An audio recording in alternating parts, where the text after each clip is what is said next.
ఇక్కడ రాసుకొచ్చిందా రేవంత్ రెడ్డి ఏమన్నాడో అక్షరాలు ఇక్కడ రాసుకొచ్చింది వెలుగు పేపర్లో.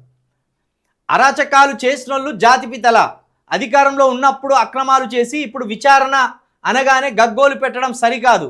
మధ్యయుగాల చక్రవర్తుల్లా నేనే రాజ్యం అనుకునే రోజులు పోయాయి.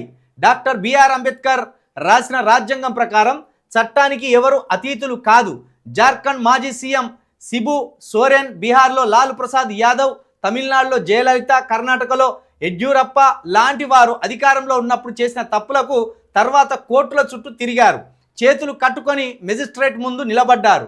మనం దైవాంశ సంభూతులం కాదు, తప్పు చేస్తే విచారణను ఎదుర్కోవాల్సిందే.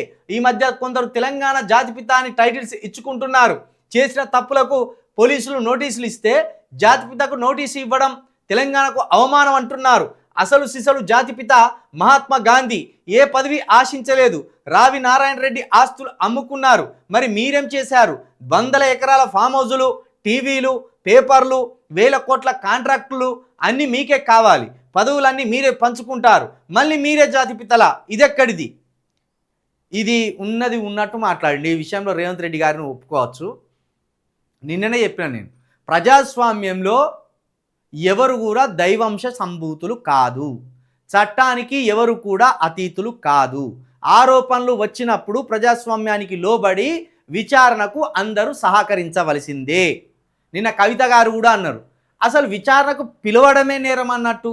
కేటీఆర్ నియంత పోకడలు మానుకోవాలి అన్నారు. 100కు 100% కేటీఆర్ గారు మాట్లాడేది నియంత పోకడలే. ఆయన విచారణకే పిలవద్దు అంటాడు. ఏంది పైకెళ్ళి ఊడిపడ్డారా నువ్వు కేసీఆర్ గారు?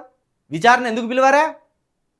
ఫోన్ ట్యాపింగ్ కేసులో అయినా పిలుస్తారు, కాళేశ్వరంలో దాంట్లో అయినా పిలుస్తారు, హెచ్ఎండిఏకి సంబంధించిన నిధుల గోల్మాల్లో అయినా పిలుస్తారు. దేంట్లో అయినా గోల్మాల్ జరిగిందంటే, ఆరోపణలు వచ్చిందంటే విచారణ ఎదుర్కోవాల్సిందే. గతంలో లాలూ ప్రసాద్ యాదవ్కి అదే గతి పట్టింది, శిబు సోరెన్కి అదే గతి పట్టింది, అదేవిధంగా జయలలితకు అదే పరిస్థితి వచ్చింది, యడ్యూరప్పకు కూడా అదే పరిస్థితి వచ్చింది. రేపు కేసీఆర్కి అదే పరిస్థితి వస్తుంది, లేకపోతే రేవంత్ రెడ్డికి కూడా అదే పరిస్థితి వస్తుంది.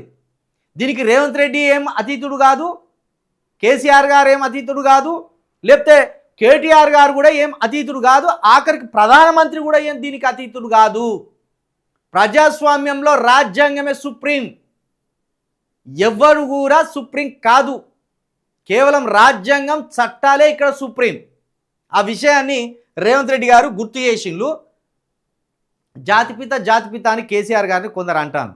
తెలంగాణకు అసలు సిసలైన జాతిపిత ప్రొఫెసర్ జయశంకర్ గారు మాత్రమే. కేసీఆర్ గారు ఉద్యమకారుడు, ఒక పార్టీని స్థాపించినవాడు, వ్యవస్థాపక అధ్యక్షుడు, ఒక పార్టీ ఫౌండర్ మాత్రమే. ఈ తెలంగాణకు 2 సార్లు ముఖ్యమంత్రిగా పాలించిన వాడు మాత్రమే. కేసీఆర్ గారి గౌరవం ఏం తగ్గదు. కానీ కేసీఆర్ గారిని బలవంతంగా జాతిపిత అని ఎవరి మీద రుద్దకుర్రి. ఎందుకంటే తెలంగాణ సిద్ధాంతాన్ని, తెలంగాణ ఆలోచనల్ని ఎప్పటికప్పుడు బతికించిన వాడు ప్రొఫెసర్ జయశంకర్ సార్. జయశంకర్ సార్నే కదా కేసీఆర్ గారు గురువు గారు అని చెప్పింది. మరి బలవంతంగా ఎందుకు మీరు కేసీఆర్ గారిని జాతిపిత అని మా మీద రుద్దే ప్రయత్నం చేస్తాను ప్రజల మీద? అది మానుకోండి. కాబట్టి జాతిపిత టైటిల్ని కేసీఆర్ గారికి బలవంతంగా ఇవ్వాలని చూస్తే మంచిది కాదు అనేది రేవంత్ రెడ్డి గారు కూడా చెప్తాను. దీనికి మేము కూడా సరైనదే అని మేము భావిస్తున్నాం. కేసీఆర్ గారి మీద 100 ఆరోపణలు ఉన్నాయి. ఆ 100 ఆరోపణలకు ఆయన విచారణ ఎదుర్కోవాల్సిందే. కేటీఆర్ గారి మీద కూడా 100 ఆరోపణలు ఉన్నాయి. 100 ఆరోపణలు ఆయన కూడా ఎదుర్కోవాల్సిందే. అంతేకాదు రేవంత్ రెడ్డి గారి మీద కూడా 100 ఆరోపణలు వచ్చినాయి. ఆయనకు సంబంధించి ఆయన కూడా విచారణలు ఎదుర్కొన్నాడు. ఆయన కూడా 9 నెలలు జైల్లో ఉన్నాడు. కాబట్టి ఇక్కడ లీడర్లు అనేటోళ్ళు సుప్రీంలుగా భావించుకోవద్దు మీరు. మేము సుప్రీంసు, మేము దైవాంశ సంభూతులం, మేము దేవుని స్వరూపాలం. కేసీఆర్ గారు ఉద్యమం విషయంలో ఆయనకు హ్యాట్స్ ఆఫ్ చెప్తాం, ఆయనను గౌరవిస్తాం. తెలంగాణ రాష్ట్ర సాధనలో ఎవరు అవునన్నా కాదన్నా 100కు 100% ఆయన అగ్రగణ్యుడు.